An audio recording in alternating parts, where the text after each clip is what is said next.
My own sister, Emily, and her boyfriend stole my son's life-saving surgery fund. When I confronted her, she looked at me without remorse and said, "Why should your brat matter more than our dream vacation?" They had already taken a first-class flight to Spain, laughing as my son fought for his life. My parents sided with her, saying, "Our family shares everything." I simply said, "You'll regret this sooner than you think," and left. 48 hours later, my phone exploded with 38 missed calls. I never thought I would be the kind of person to walk away from my family, but after what they did, it was no longer a choice, it was a matter of survival. 3 months ago, I learned my 7-year-old son, John, needed urgent heart surgery. His condition, which we had been managing for years, had worsened. As a single parent, I had been diligently saving every spare cent, knowing an emergency like this could arise. I worked a remote tech to support job at night and took on freelance projects during the day, selling my car to save more. By April, I had accumulated just over $43,000 in a high-yield savings account, enough for the surgery that my insurance would not fully cover. Only one person had helped me set up the account, my sister, Emily. Emily was the golden child, charming and prone to dramatic risks. She never had to pay for. She and her boyfriend, Mark, lived in a luxury flat, traveled like celebrities, and constantly manifested their ideal life. 2 weeks before John's scheduled procedure, I logged into my account to make the pre-surgery transfer. The balance was $1,242.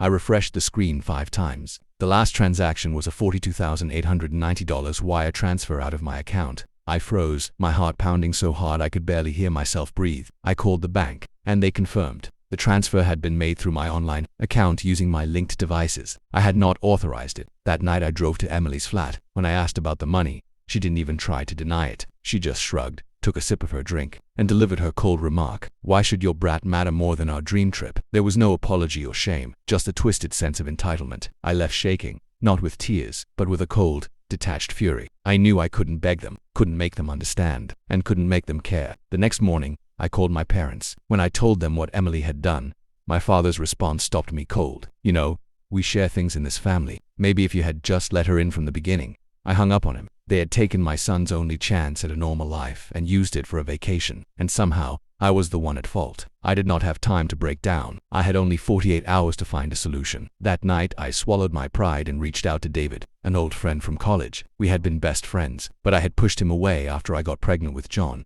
David had feelings for me, but I was in love with John's father, who abandoned me as soon as I told him I was pregnant. David was there for me through everything, but I kept an emotional distance. Eventually, he moved away, and we lost touch. I messaged him, "I'm sorry to ask, but I don't know who else to turn to. My son needs surgery, and the money I saved was stolen. I just need a loan, please," he responded within minutes with no questions asked. "Only, where are you?" "I'm coming." He arrived the next morning, coffee in hand. I told him everything. He listened silently, his jaw clenching with every detail. When I finished, he simply said, "I'll cover it, all of it. I'll call my lawyer and we'll get it done today." I started to protest, but he waved me off. "Don't worry about that yet. Just focus on getting him through this." That afternoon, the hospital confirmed the payment was received. The surgery was back on. That night, I saw a video on Instagram that Emily had posted from Spain. She and Mark were clinking glasses on a rooftop overlooking the ocean with the caption, "When you take risks, the universe rewards you." I blocked her without a word. I still had access to our old family group chat. I uploaded a single photo of John's hospital paperwork with a timestamp and a zero balance due. No caption. For almost 24 hours, no one responded. The silence was deafening. The next day, John was prepped for surgery. David stayed by my side, pacing and asking the surgeons questions that I was too exhausted to think of. The surgery went well. As I sat by John's side in recovery, my phone started buzzing relentlessly. 38 missed calls, a dozen from my mother, more from my father, and even a few from numbers I guessed were Emily using other people's phones. I muted everything. Later that evening, I checked my email. David had done more than just pay the hospital bill. He had quietly hired a cybersecurity firm that traced the device Emily used to access my account. They had every login, every fake password reset, and every IP address. It was all the proof needed to show identity theft. He had also obtained bank records showing Mark's purchase of first-class tickets and hotels using the stolen funds. David sent everything to the police and to my parents. The emails were sent just before they were due to fly home. That's when the group chat finally exploded. My mother wrote, "You went to the police. This is family. You don't air dirty laundry like this. We could have fixed this privately." My father added, "This could ruin Emily's future. She made a mistake, but you're overreacting." I didn't respond. David did. "You don't get to talk about ruining futures when you nearly cost a child his life. The only thing that's ruined is your illusion of control. Stay away from them."